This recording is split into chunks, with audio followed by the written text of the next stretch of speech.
Et donc on accueille Jérôme Sadier. Bonjour Jérôme, merci beaucoup d'avoir accepté de participer à ce live. Donc tu es le premier invité de cette longue journée comme Paul vient de le présenter. Donc on a 30 minutes ensemble et on va discuter d'un sujet plus précis, d'une facette plutôt récente dans l'histoire du socialisme qui est l'ESS, l'économie sociale et solidaire. Alors juste en quelques mots pour te présenter, donc tu es diplômé de l'IEP de Lyon. Ça remonte maintenant peut-être. Je te remercie. Tu as une licence d'histoire, tu as une maîtrise en sciences politiques et en relations internationales.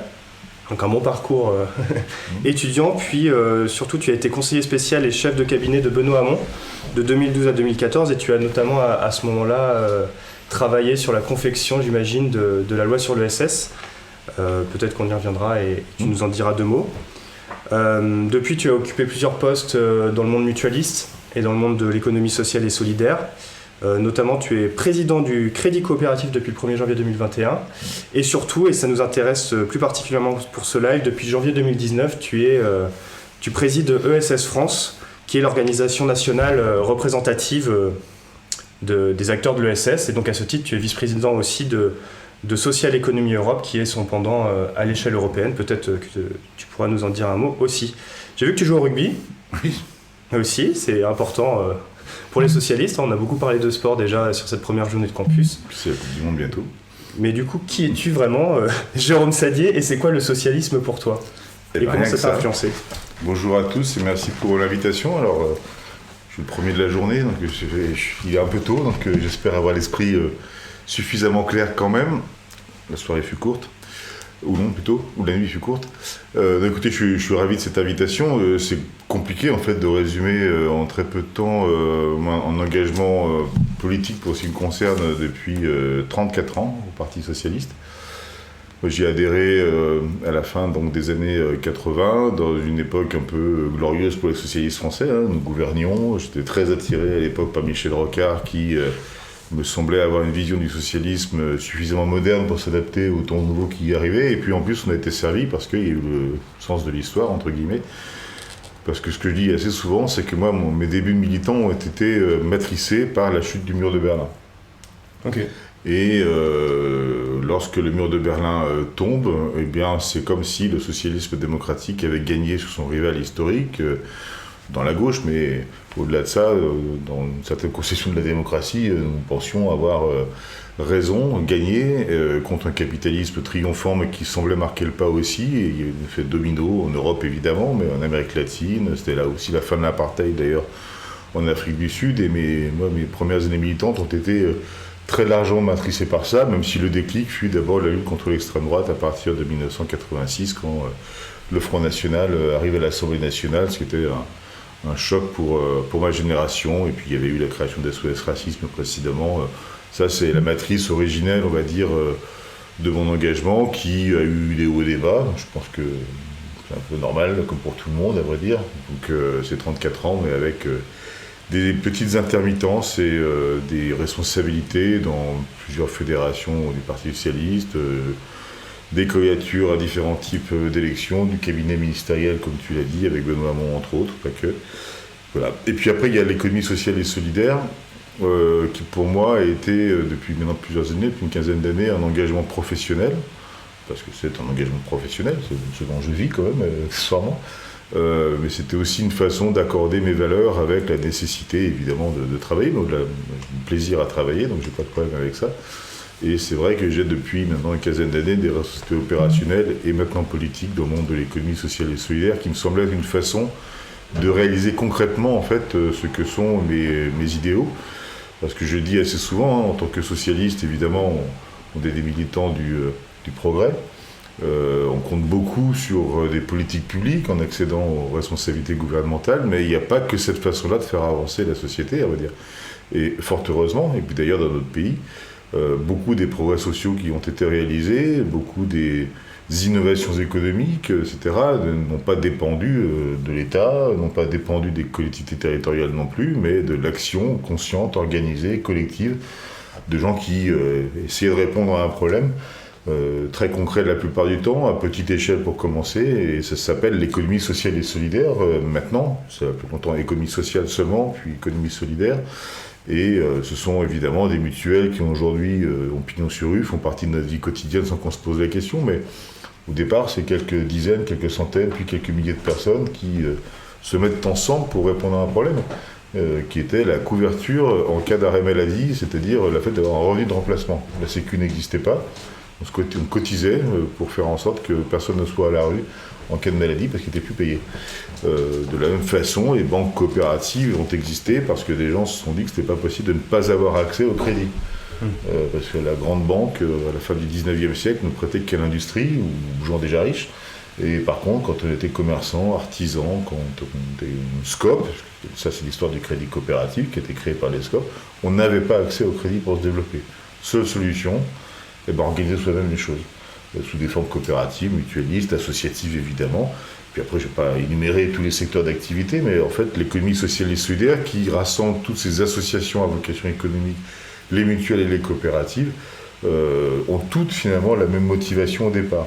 Construire des réponses par soi-même sans attendre nécessairement tout de l'État, même si derrière, parfois l'État a pris le relais. Et donc ça, c'est un engagement moi, qui me motive, ça permet encore une fois de concilier ce à quoi je crois et ce que je crois devoir ou pouvoir faire en tant que militant du progrès de manière un peu générale. Ça ne veut pas dire que toute l'ESS est socialiste, hein. Il y a des traditions philosophiques différentes, d'ailleurs il y a aussi des traditions chrétiennes à l'intérieur, parfois il y a même des patronages dans certaines régions, donc voilà, il y a des origines multiples à vrai dire, mais cette envie de faire des choses ensemble me semble cohérente avec ce à quoi je crois quant à la nécessité de créer des biens communs, pas forcément administrés par l'État. Je crois que c'est utile pour une société que les citoyens s'en occupent. Donc ça m'amène à la question de la citoyenneté économique à laquelle je crois, faire en sorte que la démocratie ne se limite pas à la démocratie politique. Et puis ça permet aussi, j'en finirai par là, de faire vivre ma conviction très forte de la nécessité d'une république émancipatrice. Et c'est pour ça que dans l'ESS, à ESS France que je préside, on a d'ailleurs adopté en fin 2021 une déclaration d'engagement des entreprises de l'ESS fondée sur le triptyque républicain, à savoir que nous nous associons librement, nous travaillons à égalité entre les personnes et nous réalisons un idéal de fraternité. Donc en se référant au triptyque républicain, nous offrons le lien avec ce qui motive les militants de l'économie sociale et solidaire. Ok, merci beaucoup pour cette première présentation.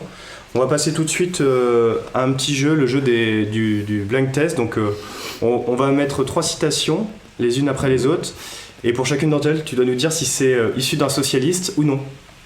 Alors la première citation, à l'écran juste ici. Alors l'économie sociale et solidaire nous rappelle que le véritable progrès réside dans la capacité d'une société à prendre soin de ses membres les plus vulnérables et à promouvoir le bien-être collectif. Ah, ça pourrait être un socialiste. Ça pourrait être un socialiste. Donc plutôt socialiste. Oui. Eh ben, pas véritablement. Ah. Est-ce que tu connais cette personne ? Non. Enfin si, je la situe, mais je ne sais plus. Alors c'est Vandana Shiva, qui est une conférencière, écrivaine et surtout militante féministe et écoféministe indienne, et qui a reçu le prix Nobel alternatif en 1993, et donc elle a passé sa vie et elle continue de se battre contre les industries agroalimentaires, contre les ONG généralisées, donc le poids des gros industriels face aux petits paysans notamment. Là, je suis agréablement surpris, c'est que l'acronyme ESS, enfin l'économie sociale et solidaire, c'est très français au départ. Et donc je suis assez curieux de retrouver que l'économie sociale et solidaire se retrouvent dans sa bouche à elle. Mais, donc c'est un concept français à l'origine, né en France ? Il est largement né en France, oui, mais le fait d'associer l'économie sociale qui repose sur la collectivisation de la réponse et solidaire qui parle de la finalité, l'articulation des deux, oui, et c'est très français, c'est en fait la première définition date de la loi de 2014 en fait. Même si aujourd'hui l'Assemblée générale des Nations Unies a adopté, en écho à la définition française, sa propre définition de l'ESS par ailleurs. Ok, très bien. On passe à la deuxième citation. L'économie sociale et solidaire incarne l'idée que le développement durable ne peut être atteint que par une approche inclusive, respectueuse de l'environnement et axée sur le bien-être collectif. Je ne pense pas que ce soit une déclaration socialiste. Et non, c'est Aminata Touré qui est une femme d'État sénégalaise qui milite pour les droits de l'homme et qui a été ministre de la Justice là-bas entre 2012 et 2013 et surtout première ministre sénégalaise de 2013 à 2014. Et ce que je trouvais intéressant dans cette citation, c'est l'intégration de la variable environnementale. Est-ce que c'est quelque chose d'inné, enfin Non, ça l'est pas nécessairement, à vrai dire. C'est l'un des grands débats théoriques, entre guillemets, qu'on a aujourd'hui au sein de l'économie sociale et solidaire. C'est que, mais comment on intègre les données environnementales dans nos actions. Ça, je crois que tout le monde le fait à peu près, à degré variable, mais dans l'essence même de ce que nous sommes, en fait. Et non, c'est pas inné, on va dire. Mais je viens d'évoquer la définition des Nations Unies et vraiment la France joue un grand rôle là-dedans, hein, par ailleurs avec le Sénégal, l'Espagne.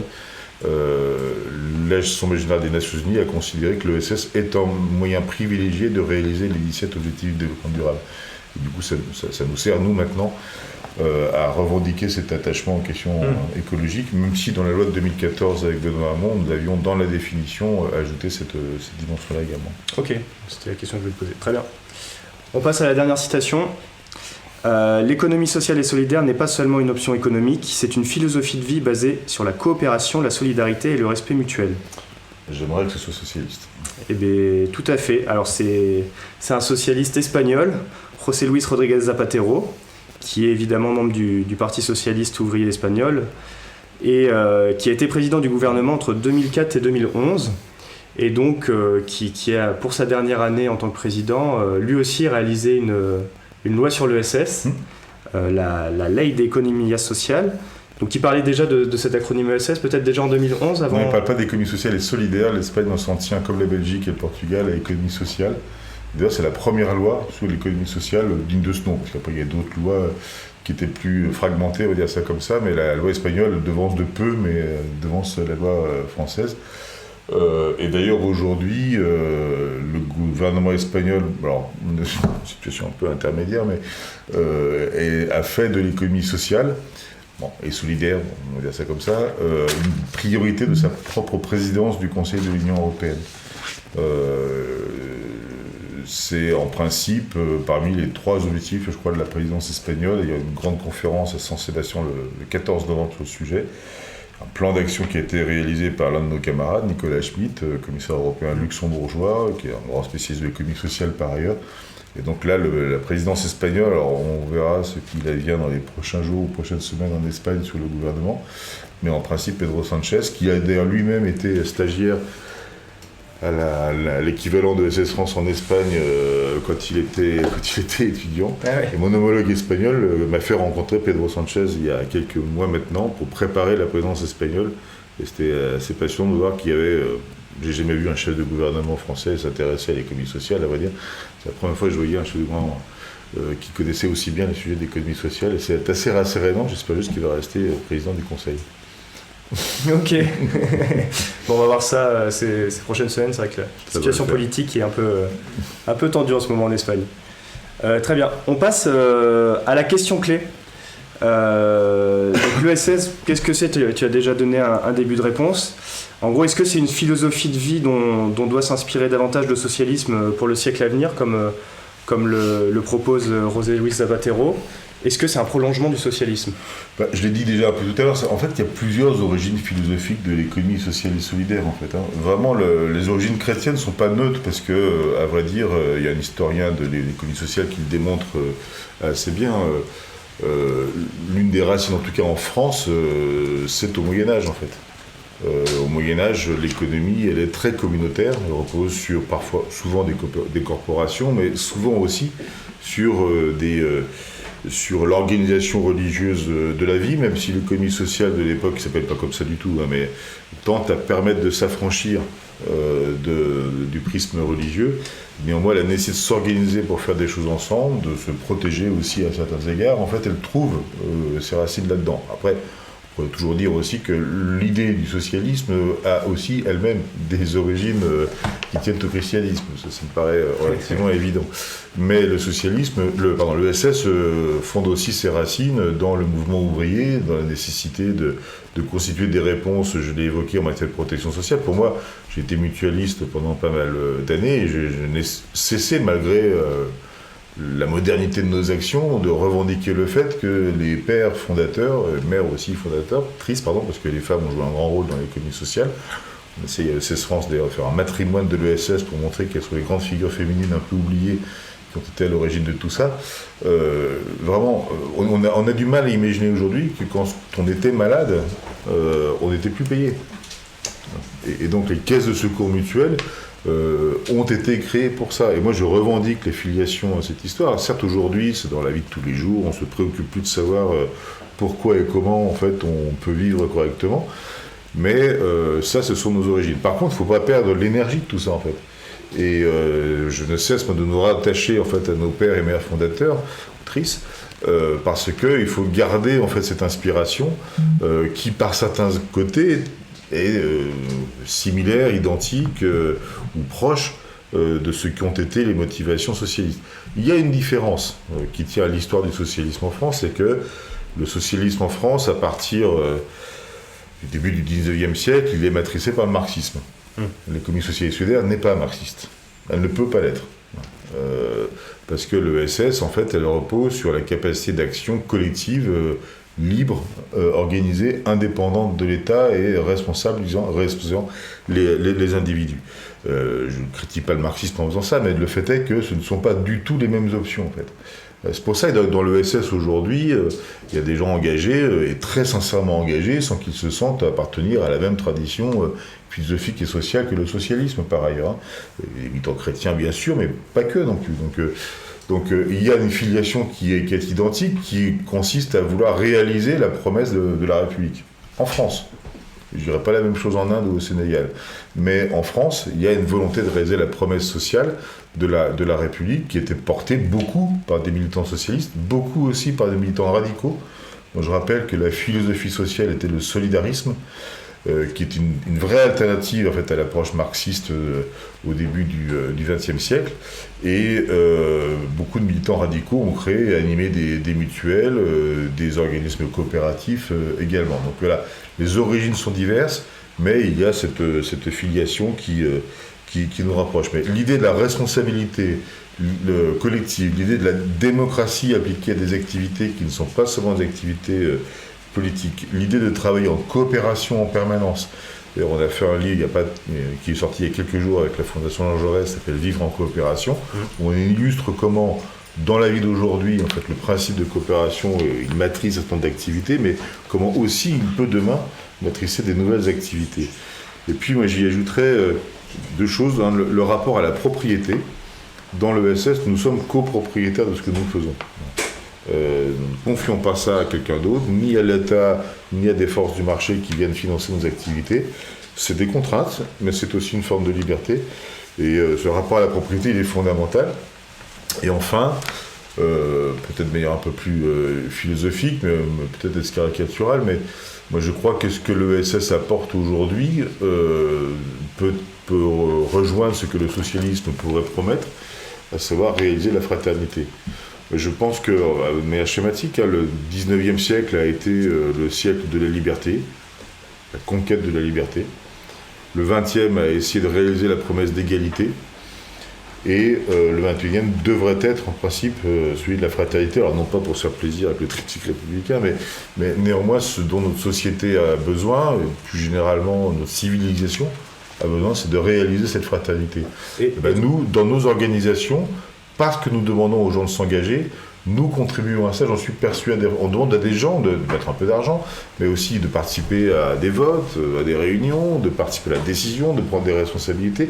Je suis persuadé qu'en faisant ça, on rompt l'isolement des personnes, on leur fait comprendre que les choses sont un peu plus compliquées que ce qu'il peut y paraître, que leurs propres options ne sont pas les seules qui existent, il faut se confronter à celles des autres, et finalement on forme des gens à la fraternité et à l'exercice de la citoyenneté. Et du coup, quelle forme doit prendre l'État pour accompagner au mieux l'ESS ? Parce que tu dis Tu dis justement que l'ESS s'est construit plutôt en marge pour proposer quelque chose d'autre. Donc l'État doit se concentrer sur conserver les libertés, la conservation des libertés, qui n'est pas un acquis ad vitam aeternam, et réaliser la promesse de l'égalité. Sur la fraternité, ne doit pas trop s'investir parce que peut-être qu'il a échoué ou peut-être que dans sa forme actuelle, il n'est pas structuré pour le faire. Et laisser ça aux citoyens qui s'organisent entre eux. Mais je suis très très vigilant à ce que l'État ne s'occupe pas de nos affaires démesurément.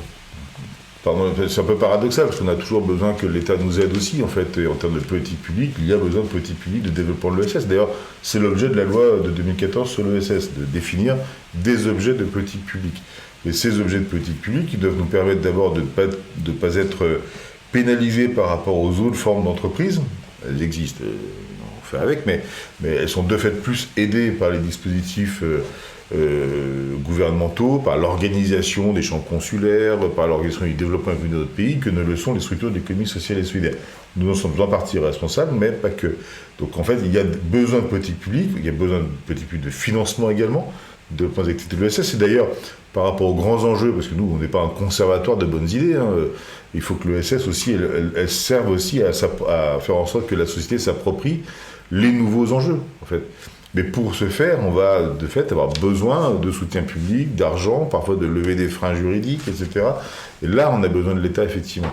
Donc moi, je milite pour qu'on respecte notre liberté, et je combats même plutôt, en tout cas, je l'exprime assez vivement lorsque les gouvernements, quels qu'ils soient, essaient de nous rejeter d'un peu trop près, parce que je crois vraiment que c'est une économie de la liberté et de la responsabilité collective, en fait. Sans ça, on meurt. Est-ce qu'on peut prendre un exemple, je ne sais pas, par exemple sur l'ouverture à la concurrence des transports ferroviaires, avec un acteur qui fait pas mal de bruit, qui est Railcoop, qui essaye de proposer... Ouais, je ne veux pas trop m'exprimer sur Railcoop pour des raisons... oui, ou un autre exemple. Conflit d'intérêt ou professionnel, je ne sais pas comment il faut dire exactement. Mais non, j'ai un exemple qui n'est pas dans le ferroviaire, mais j'évoquais tout à l'heure l'histoire des mutuelles. Les mutuelles ont inventé la protection sociale. Ils n'ont pas inventé la sécurité sociale, ils ont inventé la protection sociale. Il se trouve que les gouvernements successifs ont trouvé que c'était plutôt une bonne idée, en fait. De gauche, de droite... Et de fait, les pratiques mutualistes sont devenues la norme, mais du coup très réglementées. Et aujourd'hui, en fait, vous ne savez pas forcément d'ailleurs quelle mutuelle vous êtes. D'ailleurs, quand vous dites mutuelle, c'est un mot commun pour vous, c'est pas forcément la forme juridique mutuelle. Parfois d'ailleurs, quand on est salarié, enfin non, la plupart du temps, quand on est salarié, c'est notre employeur qui nous l'impose, on ne choisit pas, donc on ne participe plus, en fait. Donc à partir d'une idée qui était géniale, solidaire, etc., on est arrivé à la norme. Pour ça, j'ai fait un livre qui s'appelle l'ESS Norme de l'économie de demain, mais c'est parfois paradoxal parce qu'en fait, il y a des trucs qu'on a fait qui sont devenus la norme, mais du coup on oublie comment ça devait fonctionner, enfin l'esprit et comment ça devait fonctionner, et du coup la banalisation de l'ESS est en soi un vrai danger en fait. Après, sur le ferroviaire, non, je n'ai pas parlé du ferroviaire. En fait. Pas de souci. Sinon, donc, tu parlais d'économie sociale dans les autres États, où ça en est en Europe ? En fait, là, j'ai évoqué rapidement tout à l'heure le fait qu'il y a un plan d'action qui a été élaboré par la Commission européenne, qui a besoin d'être transformé en recommandation aux États membres. Le plan d'action a été adopté, la recommandation, ça devrait être le cas là, dans les mois qui viennent. On verra quelle sera la position du gouvernement français sur le sujet. À la vérité, les situations sont très différentes d'un pays à un autre, en fait. Les traditions ne sont pas les mêmes, en fait. Dans les pays nordiques, qui reposent sur un fort état social, en fait, il n'y a pas beaucoup de mutualisme, par exemple, très peu. Et les socialismes en Europe ne portent pas la même idée là-dessus non, ce sont des discussions qui ne sont pas si simples que ça. Alors, évidemment, on parlait de Social Economy Europe tout à l'heure, qui fédère les réseaux de l'économie sociale et solidaire, ils sont souvent animés par des socialistes. C'est assez curieux, ou pas. Mais les pays européens qui ressemblent le plus à la France en termes de poids de l'ESS dans leur économie et de construction d'un modèle social qui est convergent avec ce que les socialistes ont voulu faire quand ils étaient au pouvoir. Il y a l'Espagne, sans surprise, le Portugal, sans surprise, la Belgique, en tout cas la Wallonie, sans surprise non plus. Et l'Italie, ils n'ont pas de mutuelle, mais ils ont il y a beaucoup de coopératives, j'y arrivais. Après, les pays nordiques et l'Allemagne n'ont pas du tout, en fait, la même conception de l'économie sociale. Le seul truc qui est commun à tous les pays européens, c'est le poids des coopératives. Les coopératives, après, ne sont pas toutes dans les mêmes secteurs d'activité. Le fait coopératif est le seul fait universel en termes d'économie sociale et solidaire. Il n'y a pas partout des statuts associatifs, il y a encore moins partout des statuts mutualistes. Par contre, les statuts coopératifs, il y en a dans tous les pays du monde. Ok, et donc en 30 secondes, pour finir sur cette partie, que doit porter le socialisme en ces prochaines années, et quel chemin pour l'ESS porté par les socialistes? Moi, j'aimerais cette convergence sur l'histoire de la fraternité, mais concrètement sur les questions de citoyenneté économique. Je pourrais dire plein d'autres trucs par ailleurs, mais l'idée de citoyenneté économique à laquelle on a travaillé avec la Confédération Générale des SCOP, avec Benoît Hamon, avec Laurent Berger, etc., pour moi, ça me semble essentiel parce que moi, je suis profondément attaché à la démocratie, même si elle est imparfaite, parfois décevante. Je crois que aujourd'hui, elle est très menacée. Voilà. Elle est menacée sur le plan politique, mais là où on aurait besoin d'elle sur les questions économiques et sociales, aujourd'hui, je pense qu'elle est très fortement combattue. L'ESS représente un îlot malheureusement de résistance, parce que moi, je ne fais pas motif de fierté d'être des résistants, on va dire, dans l'affaire. Je préférerais qu'on soit plutôt des conquérants. Donc, la question de citoyenneté économique est, à mon avis, fondamentale, et je retiendrai ça pour répondre à ta question, même si je pourrais répondre à d'autres trucs. Ok. On passe à la baguette magique. Tu as sûrement un concept clé pour le socialisme au XXIe siècle dont tu souhaiterais nous parler. Parce que finalement, c'est ce que j'aurais pu dire avec la citoyenneté économique. Tu peux développer, parce que là, c'était un peu rapide. Non, mais... je vais prendre autre chose, mais qui peut s'y rattacher quand même. Il y a un beau mot, en fait, qu'on n'utilise plus, peut-être parce qu'on ne sait plus par quel bout prendre les choses, c'est le mot d'émancipation. Finalement, le socialisme, qu'il se réalise sous une forme ou sous une autre, par des politiques dans le domaine économique, social ou dans les libertés publiques, il doit amener à s'émanciper. Parce que je ne sais plus quel écrivain disait, je vais être très mauvais sur la citation, mais autant l'origine est acquise, autant l'identité est à construire.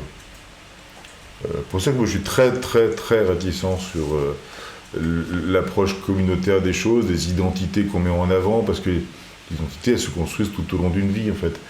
Et la puissance en fait de ce que nous avons à construire en tant que socialistes, en tant que militant de l'économie sociale pour ma part, c'est faire en sorte que tout au long de sa vie, quelles que soient ses origines sociales, culturelles, etc., on puisse avoir des outils d'émancipation. Si on veut changer de communauté, entre guillemets, si on veut rompre avec ses origines, si on veut renouer avec ses origines, si on veut changer de catégorie sociale, si on veut réfléchir différemment, pour dire les choses plus généralement, on doit être en capacité de le faire.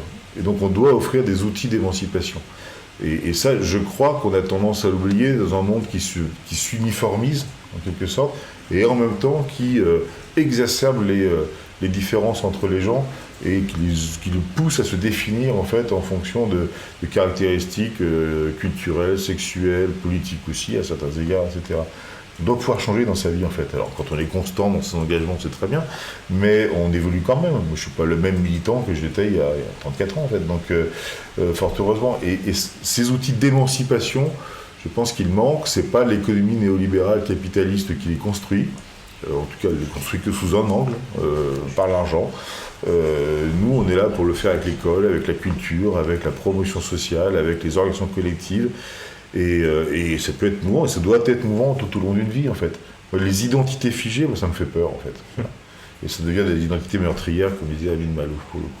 Et donc, sur l'origine du socialisme et l'identité à construire autour de cette citoyenneté, qu'est-ce que le socialisme doit intégrer ? Peut-être de nouveau, qu'il n'a pas forcément bien fait jusqu'à présent ? Moi, je pense que pour le coup, je ne sais pas si c'est le socialisme ou le Parti socialiste français, parce que l'un ne résume pas l'autre, quand même, fort heureusement. C'est de refaire confiance aux gens, aux citoyens, pour qu'ils trouvent des solutions et qu'ils les construisent. Nous, notre imaginaire, encore au PS français, il est très largement matricé par la conquête du pouvoir. Et je ne dis pas qu'il ne faut pas le conquérir, il faut le conquérir, absolument, c'est même urgent. Mais ça ne peut pas être que ça, en fait. si c'est pas en même temps une doctrine de la liberté, si ça véhicule pas un imaginaire collectif puissant, le socialisme n'est rien. Si c'est juste parvenir au pouvoir pour remplacer ceux qui y sont, en disant qu'on fera mieux, ce qui n'est jamais prouvé, rarement en tout cas, ou pas suffisamment, ce n'est pas du socialisme en fait. Le socialisme, ça doit être un imaginaire, aussi puissant que possible et aussi collectif que possible. Et moi je crois que c'est avec ça que nous devons renouer, et sur lequel aujourd'hui nous sommes peu entendus. Donc si je prends un exemple, là, le socialisme au XXe siècle, c'était par exemple les accords de branche. Au XXIe siècle, ce serait plus soutenir les petites économies locales avec des monnaies que mettent en place certains citoyens. Je pense ni l'un ni l'autre en fait. Je pense que d'abord c'était pas les accords de branche, j'ai préféré dire que ce soit la sécurité sociale, déjà ça serait un peu plus mobilisateur. Non, les monnaies locales ça va pas suffire. Non mais favoriser l'initiative collective. Et il se trouve qu'en plus ça colle avec notamment une grande partie de la jeunesse, en tout cas celle qui a les moyens de se poser des questions, qui a envie d'agir et de se réaliser sous des formes qui n'étaient pas celles que moi j'ai connues quand j'étais entre guillemets jeune. Moi quand j'étais jeune, être socialiste, c'était s'engager pour le progrès certes, etc. Mais c'était soit faire de la politique au-dessus du syndicalisme, soit devenir fonctionnaire. Je suis à peu près persuadé que les jeunes d'aujourd'hui dont vous êtes, moi j'ai un grand garçon de 22 ans, il ne veut pas être fonctionnaire, ça j'en suis sûr, même s'il a une idée du progrès qui me semble tout aussi vitale que celle que j'avais quand j'avais son âge, à vrai dire. Sauf qu'on ne la réalise pas de la même façon, par d'autres formes d'engagement, parfois par l'entrepreneuriat, par l'envie de travailler autrement ou de consommer et de vivre peut-être pas de manière aussi linéaire que moi je l'avais imaginé quand j'avais cet âge-là, etc. Donc, mais favoriser cet esprit de liberté et d'initiative semble essentiel à l'idée du socialisme. Et il faut encore qu'on se défasse d'une culture un peu gestionnaire qui matrice encore beaucoup notre façon d'envisager les choses. Ok, très bien. On passe à Dessinons le socialisme, qui est la partie peut-être un peu originale de ce live. Donc avec tout ce que tu nous as dit, comment tu pourrais dessiner le socialisme et le socialisme du XXIe siècle peut-être. C'est la question la plus compliquée. En fait. Eh oui, mais on la pose quand même. On a des crayons de couleur à te mettre à disposition, donc tu choisis les couleurs que tu souhaites et donc on a un grand poster derrière. Et donc les 10 invités pourront dessiner sur ce poster. C'est moi qui commence, donc voilà. Bravo, quoi. Je prends 3 couleurs, mais plutôt au hasard, à vrai dire, mais bon. On peut pas faire ça. Fut un temps, je savais dessiner très très bien le point à la rose, mais ça fait longtemps que je ne l'ai pas fait, donc je peux me lancer dans l'affaire. Hein. Maintenant, j'ai choisi une figure géométrique, pour le coup.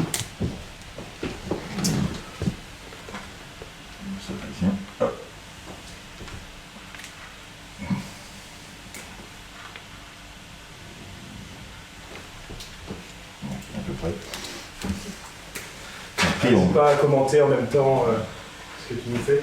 Un triangle parce que...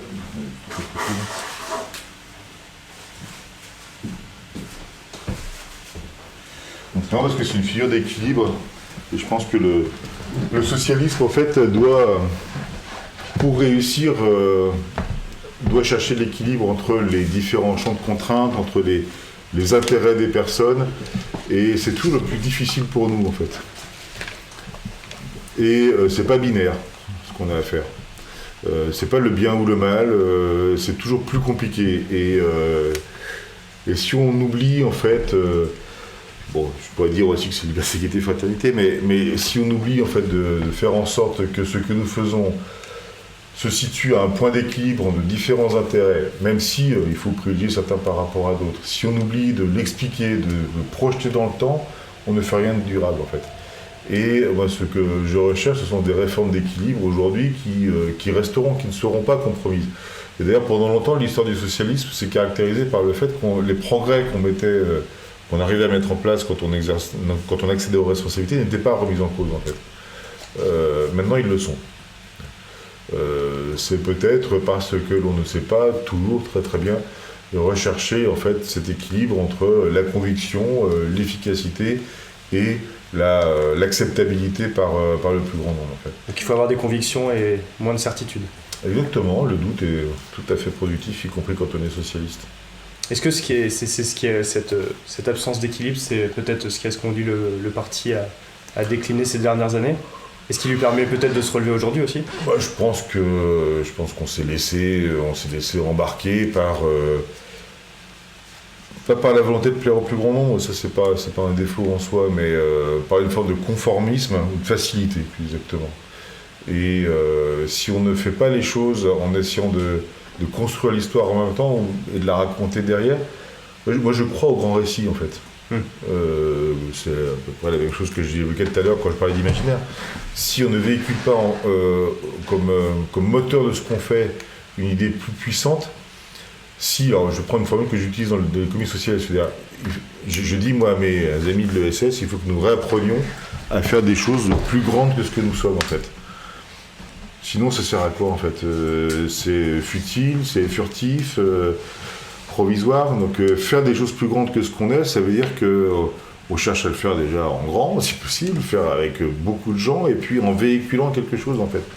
Et c'est ça peut-être qui nous manque, et je pense que les Français aujourd'hui ne comprennent pas, parce qu'ils savent pas vraiment, au-delà des déceptions qu'on a pu générer, mais que je relativise quand même. Je pense qu'on n'a pas fait que des choses mauvaises comme ces dernières années non plus, loin de là. Donc, mais par contre, ce en quoi ils ne nous identifient plus, c'est quel est l'imaginaire qu'on véhicule en fait. Voilà. Moi je ne suis pas favorable à l'insoumission comme principe par exemple, mais c'en est un l'imaginaire. Moi je ne sais pas ce que c'est aujourd'hui, collectivement, je sais ce qui me motive moi, mais collectivement je ne sais pas ce que le Parti Socialiste véhicule en termes d'imaginaire collectif. Et ça, c'est ce qui nous manque. Voilà. Ok, très bien. On passe à l'anecdote. Est-ce que tu as une anecdote à nous raconter, peut-être sur les universités d'été du Parti Socialiste, dans ton parcours militant, soit au parti, soit dans ton parcours plus pro, mutualiste et ESS? Non, mais enfin pas pro, non, mais je sais pas comment le dire simplement, mais moi j'étais là, ça fait 34 ans que je suis adhérent au Parti Socialiste, c'était pas une tradition familiale, loin de là, on va dire. Enfin, loin de là, non pas loin de là, parce que ça pourrait laisser sous-entendre que mes parents étaient à l'opposé de ce que je pense, ce qui n'était pas le cas, mais moi j'ai trouvé en fait, et c'est pour ça que j'ai peut-être du mal à m'en défaire en dépit des déceptions, etc., une fraternité militante qui ne s'est jamais démentie. Voilà. Et en 34 ans d'adhésion au Parti Socialiste, vous pouvez imaginer le nombre de déceptions qu'on peut avoir, de défaites qu'on peut connaître, de luttes difficiles en interne, parce qu'évidemment on passe plus de temps à se battre entre nous que contre nos adversaires, c'est la vie des partis politiques, mais je me suis allié à tout le monde, opposé à tout le monde, à diverses reprises, dans des configurations variables, donc ce qui reste quand même, pour ceux qui peut-être ont le cuir solide quand même, mais c'est cette fraternité militante qui demeure en fait. Voilà.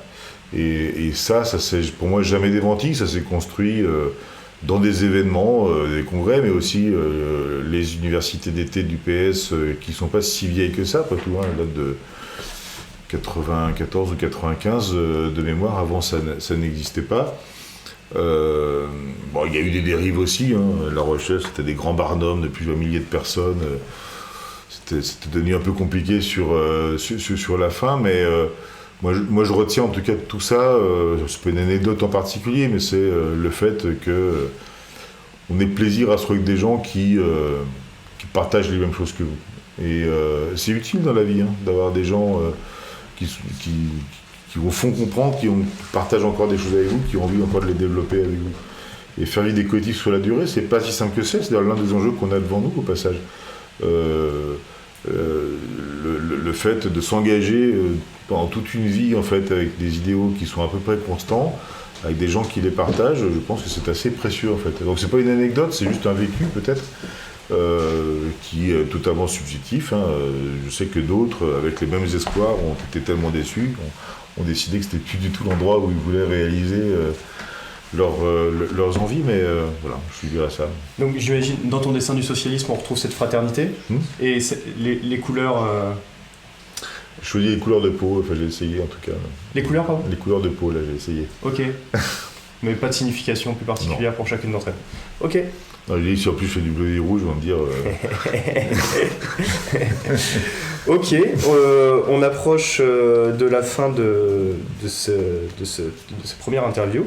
Tu as le mot de la fin et tu as surtout aussi peut-être un conseil de lecture à nous proposer pour poursuivre les réflexions sur le sujet de l'ESS ou sur un sujet que tu nous conseilles qui t'a marqué en tant que militant. Bon, d'abord, merci beaucoup de cette initiative, même si c'est un peu tôt et que je ne suis pas sûr d'avoir l'esprit encore très très clair à cette heure-ci, mais merci pour l'invitation.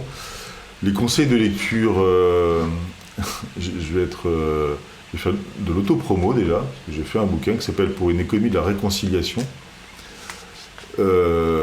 parce que je crois que le thème de la réconciliation est assez fondamental pour nous. Alors, d'abord parce que nous, en tant que socialistes, même si moi je parle du point de l'ESS dans mon bouquin, mais on a besoin de se réconcilier avec les Français, nous.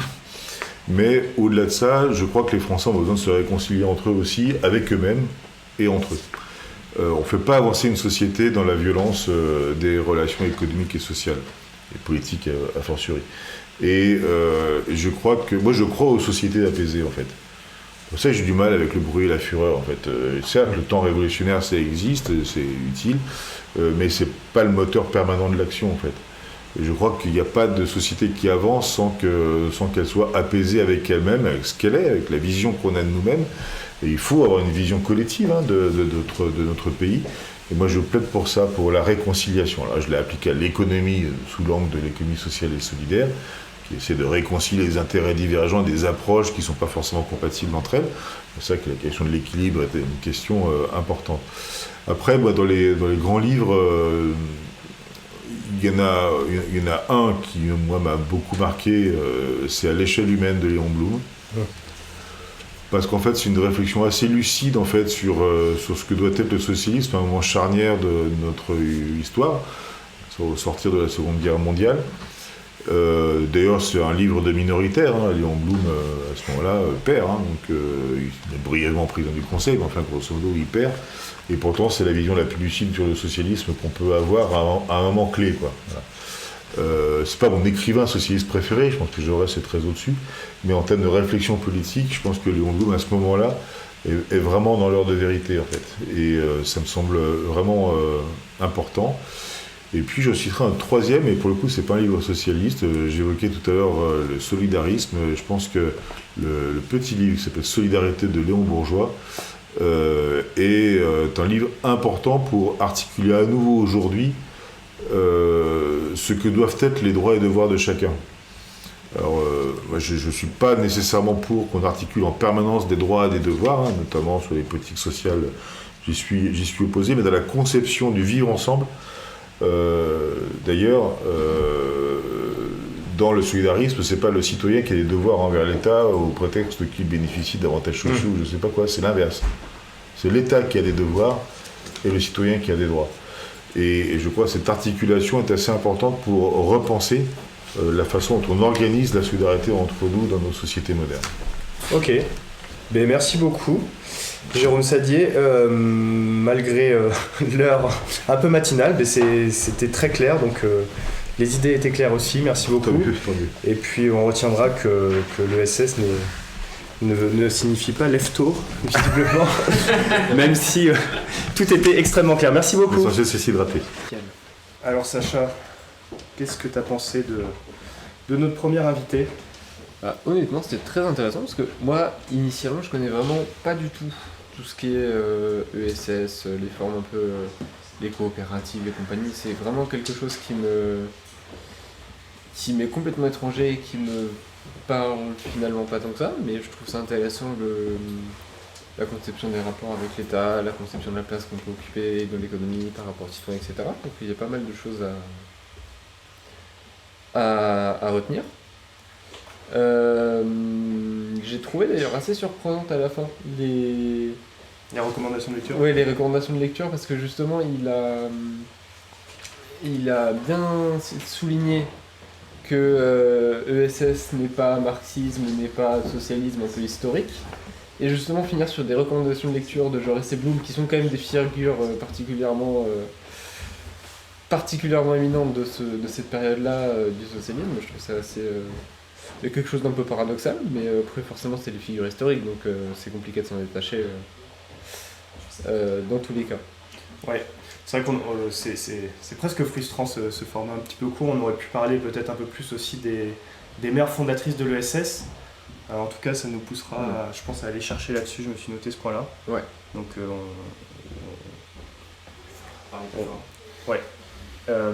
on pourra pousser sur ce sujet-là. Et en effet, je pense que la question principale aussi à se poser pour le socialisme au XXIe siècle, ce sera, comme tu as dit, quelle place doit prendre l'État. Ouais. Donc il y a eu l'État-providence protecteur. Là maintenant, avec le macronisme, on est plus sur l'État, je ne sais pas comment on peut dire, libérateur qui la main invisible du marché, quoi. Ouais. Et puis à l'avenir, comment l'État soutient les initiatives citoyennes d'auto-organisation, en effet, de format de l'ESS. Bon, on n'a pas pu parler de RAICOP, je trouvais que c'était un bon exemple. J'ai vu que dans le chat, on a eu un commentaire sur l'ESS, sur RAICOP. Oh là là, il y a eu beaucoup de commentaires.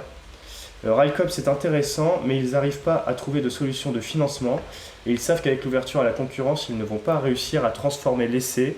C'est une belle idée, mais elle montre que l'État a abandonné le train. Alors moi, RAICOP, je vois pas du tout ce que c'est. Alors RAICOP, en fait, c'est donc l'État français a quand même, depuis les années 80, je dirais, financé, avait pour grande priorité les LGV, les lignes à grande vitesse, et donc a mis tout l'argent du ferroviaire sur la construction et le développement des TGV, au détriment des petites lignes de desserte locale, ce qui fait que la desserte locale s'est amenuisée petit à petit. Aujourd'hui, on voit qu'il y a peut-être un mouvement contraire qui se met en place, avec là, Clément Beaune a annoncé des orientations peut-être plus encourageantes mais insuffisantes, de financement de retrouver ces petites lignes locales. Là, pas loin d'ici, à Tours, on a des expérimentations, notamment sur la ligne, il me semble, Tours-Loche, avec du train hydrogène, pour relancer cette petite ligne. Ah oui, j'avais vu passer ça. Ouais. Bon, bien communiquer autour, et puis c'est une demande locale aussi, qui me paraît tout à fait honnête et dans l'air du temps. Donc comment on redéveloppe ça? Et RAICOP y réfléchit et cherche des financements pour remonter une ligne, il me semble, entre Bordeaux et Lyon. Donc sur des parcours ferroviaires qui n'existent pas, avec en France c'est Paris, et paf, on éclate les lignes ferroviaires autour de Paris, et puis autour des grosses métropoles. À Toulouse pareil, on voit cette étoile ferroviaire, et donc RAICOP propose de s'auto-organiser entre citoyens pour financer la remise sur pied d'une ligne. Ça rentre complètement dans le cadre de tout ce qui est ESS, quoi. Mais de tout ce qui est ESS, sauf que c'est mal vu forcément par les acteurs économiques qui essayent de leur mettre des bâtons dans les roues. Et puis en effet, il y a la problématique du financement, comme c'est sur de l'autofinancement entre sociétaires, je ne sais pas trop si c'est le mot adapté, mais voilà, il y a des questions autour du financement. Ouais. Moi, je trouvais intéressant aussi la question du rapport et de la place de l'ESS dans le système économique plus profond, plus que dans les rapports simples avec l'État, etc. Parce qu'on a du mal à imaginer dans une société socialiste de l'ESS organisé. Donc c'est vraiment, je pense, un système qui est beaucoup plus...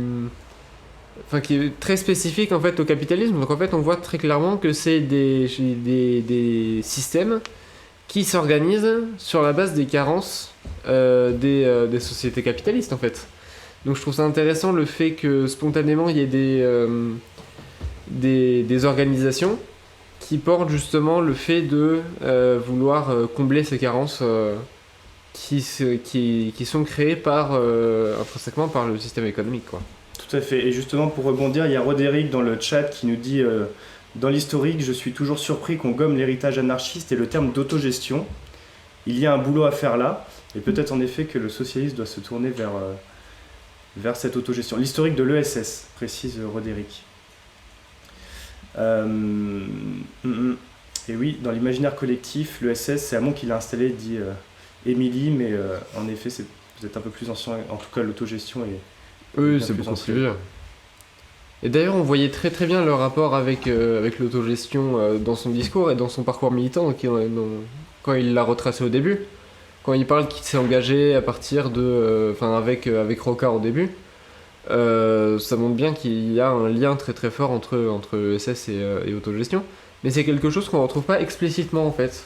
C'est vraiment une espèce d'imaginaire sous-jacent qui est pas vraiment explicité. Je sais pas forcément à quoi ça peut être dû, mais mais voilà, je pense que Émilie nous précise, c'est ça qui est fou, on pense que l'ESS est l'économie de demain, mais c'est surtout celle d'avant le capitalisme, et ça, les gens ne le savent pas. Ouais. En effet. Et puis pour préciser sur Railcoop, en effet, on a Émilie qui habite pas loin, donc qui est concernée par cette ligne, entre Bordeaux et Lyon, mais il n'y a pas de financement, faut les marcher aussi, et ils ne peuvent pas les avoir, donc malheureusement, sans aide de l'État, ça ne verra jamais le jour. ouais, c'est ça. Mais t'inquiète pas, Émilie, entre Bordeaux et Pau, tu auras une nouvelle autoroute à proximité de la Ouais. nationale, donc Ouais. tu pourras voyager en voiture individuelle Ouais, en mais mode c'est vrai autosoliste sans que problème. il y a un gros C'est ça, problème l'avenir. aujourd'hui, spécifiquement sur le ferroviaire entre Bordeaux et Lyon, mais parce que forcément c'est extrêmement compliqué, mais effectivement ça montre aussi le désengagement de l'État, parce qu'il y avait une ligne avant. Il y a eu une ligne Bordeaux-Lyon, enfin il y a des infrastructures qui existent, qui sont là, qui sont utilisables, mais qui sont pas exploitées. Et justement, on retrouve cette idée de ESS comme compensation des carences du système économique, parce que c'est justement à cause de ce système-là qu'on a commencé à abandonner cette ligne Bordeaux-Lyon, et aujourd'hui c'est l'ESS qui est forcé de combler et de compenser ces désengagements-là, quoi. Est-ce que ce serait pas en quelque sorte la vie associative, donc tous les modèles d'auto-organisation de la solidarité qui se développeraient au-delà et qui s'occuperaient de l'activité économique désormais? Si, mais après c'est toute cette nébuleuse-là de la vie associative, des modes d'économie très autogestionnaires en fait, qui s'organisent autour de ça, qui s'organisent autour d'une idée qui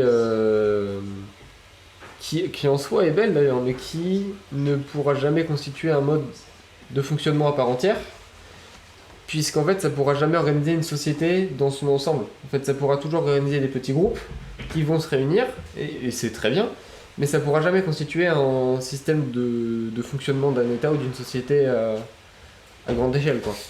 Ok. Émilie, tu nous dis 32 € pour 200 km, la plus chère d'Europe.